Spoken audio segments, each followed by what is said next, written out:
Seguro que nos ha pasado a todos, ver un proceso que un día parece funcionar como un reloj y al siguiente es un auténtico caos. Pues bien, hoy vamos a meternos de lleno con una de las herramientas más potentes que existen para dominar esa inestabilidad. Vamos a aprender a escuchar lo que los procesos nos están diciendo para conseguir de una vez por todas que sean estables y predecibles. Y esta es la pregunta del millón, ¿verdad? Porque, seamos sinceros, todo proceso varía. La clave no está en intentar eliminar esa variación por completo. Eso es imposible. La clave está en entenderla y en dominarla. Pero, ¿cómo damos el salto? ¿Cómo pasamos de gestionar un poco por intuición a dirigir las operaciones con datos de verdad? Para responder a esa pregunta, vamos a seguir una hoja de ruta muy clara.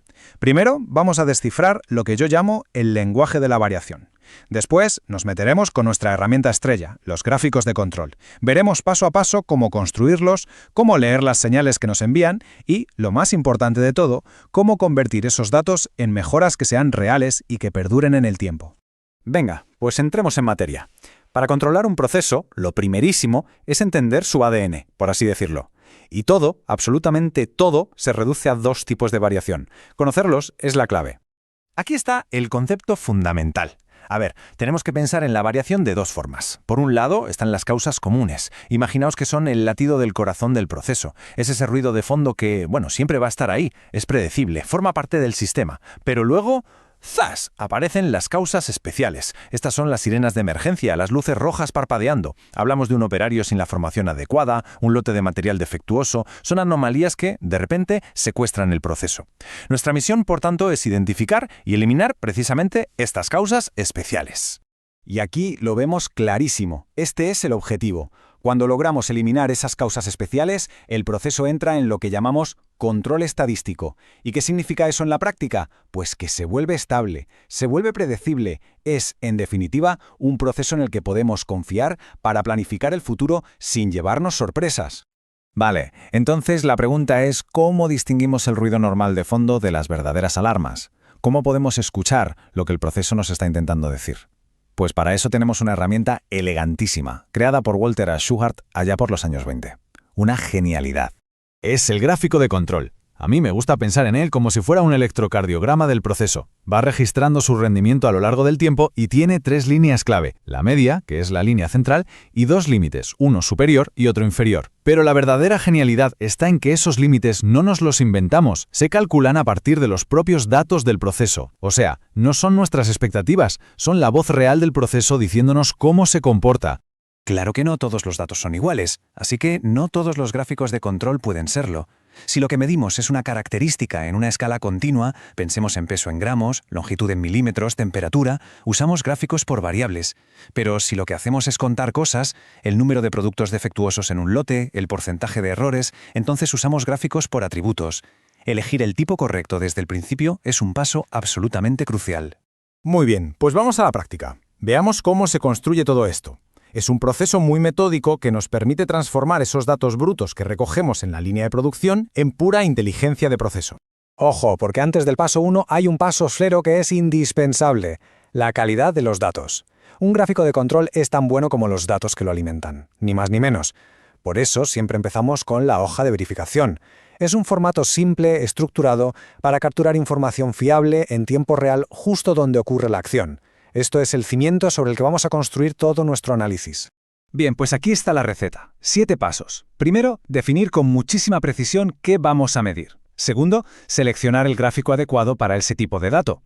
Tercero, planificar la recogida. Y aquí un detalle importante. Necesitamos al menos de 20 a 25 subgrupos, que son pequeños lotes de muestras tomadas a intervalos regulares, para que el análisis sea estadísticamente sólido. Cuarto, recoger los datos de forma sistemática. Quinto, ahora sí, toca calcular la media y esos famosos límites de control. Sexto, dibujar los puntos en el gráfico. Y séptimo, el momento de la verdad, analizar lo que vemos. Porque claro, un gráfico lleno de puntos no nos dice nada si no sabemos leerlo. Así que ahora vamos a lo interesante. Aprender a interpretar las señales que nos envía el proceso. A distinguir entre un comportamiento normal y una llamada de atención urgente. Mirad, así es como se ve un proceso sano, un proceso bajo control estadístico. Fijaos bien, todos los puntos están dentro de los límites de control y su distribución parece aleatoria, no hay patrones raros. Esto es la variación común, ese ruido de fondo del que hablábamos. El proceso es estable, es predecible, es un proceso que está funcionando como debe.